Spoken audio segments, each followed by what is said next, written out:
Hello friends, in continuation to the previous lecture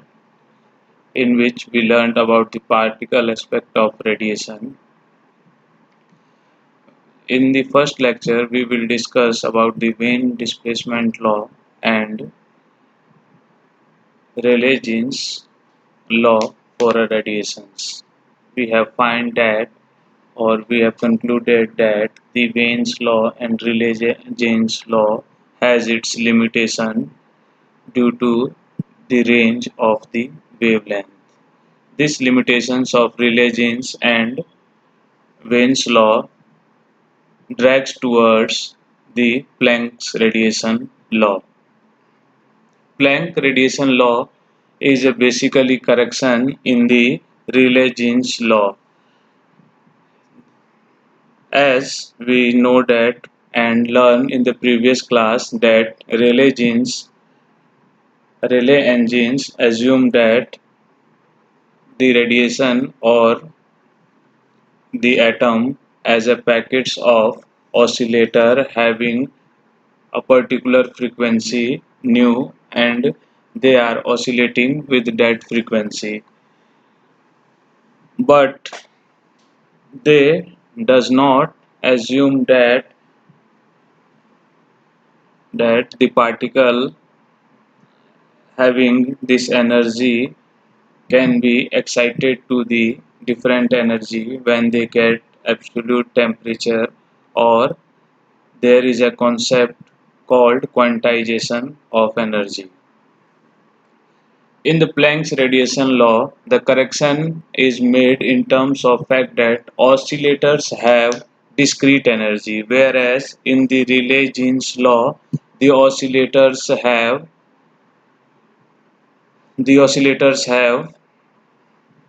continuous energy. Continuous energy in the means that there are no quantized level or there are no uh, steps of energy in the complete picture and they are continuous. But in the Planck's radiation law, the Plancks assume that the oscillator have discrete energy level, and if the particle is oscillating with frequency nu, then its energy is given by h nu, and if the particle is excited to different level, rather different than the ground state, then the energy is equals to the n, which is an integer times h nu, and this h nu is called the quanta of energy.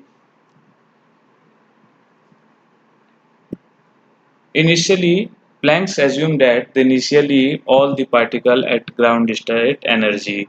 but as the temperature of the atom get or the specimen get increases, the some of the oscillators, or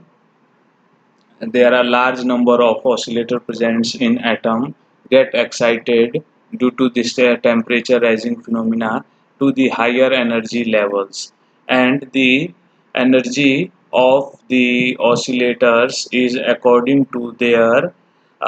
energy levels, and this number of oscillations or number of oscillators having energy, suppose any energy En or E1, E2, E3 is calculated on the basis of classical statistical mechanics, or basically known as Maxwell-Boltzmann function.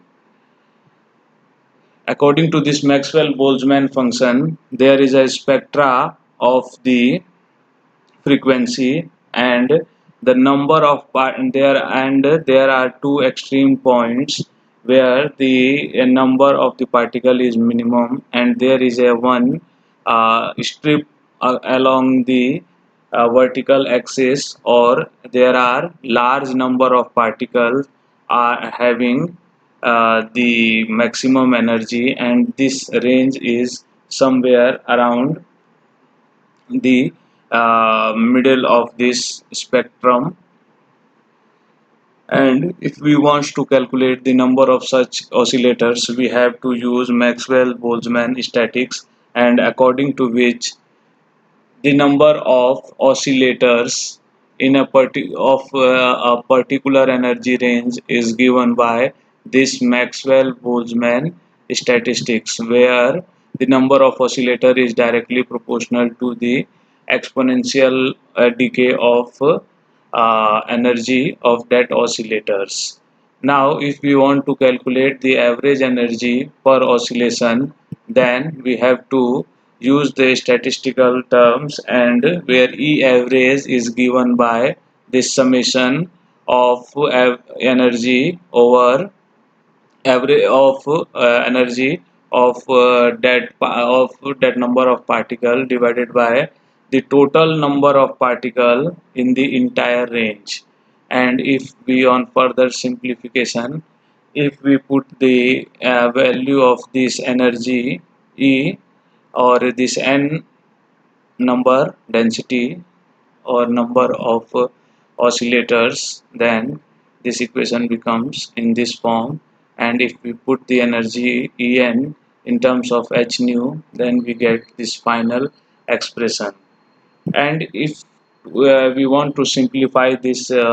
equation, we have to take or substitute x in terms of this h nu, and if we assume x is equals to this exponential minus n h nu by kt, we get the average energy in this form. And if we want to calculate the energy density associated with this average energy, this is given by 8 pi square c cube h nu E h nu by kt. This formula is comes from the Rayleigh-Jeans law, and we have used this from the Rayleigh-Jeans assumptions. We have calculated the energy and the average energy. Now this is known as the Planck's radiation law, and now we want to discuss the importance and consequence of the Planck's radiation law. Planck's radiation law holds good for large as well as short wavelength, whereas Wien's and Rayleigh-Jeans law are only suitable for a specific type of wavelength. And it is also clear from this expression of the Planck radiation law uh, that the energy levels in an atomic oscillators are discrete rather than uh, continuous, and this confirms the basic and essential property of quantization of energy. Quantization of energy means the energy of the oscillator depends upon the quantum numbers, and they are discrete in nature, and the quantization of energy leads to the origin of quantum mechanics. Basically, this Planck's radiation law is the milestone in the history of quantum mechanics, and this Planck's constant is the symbol of conversion of classical mechanics into the quantum mechanics. And for the first time, the concept of quantum mechanics or quantization of energy or discrete energy level is come from this Planck's radiation law. That's why the Planck's radiation law is very important in quantum mechanics, and it is a origin or the milestone of quantum mechanics. Thank you.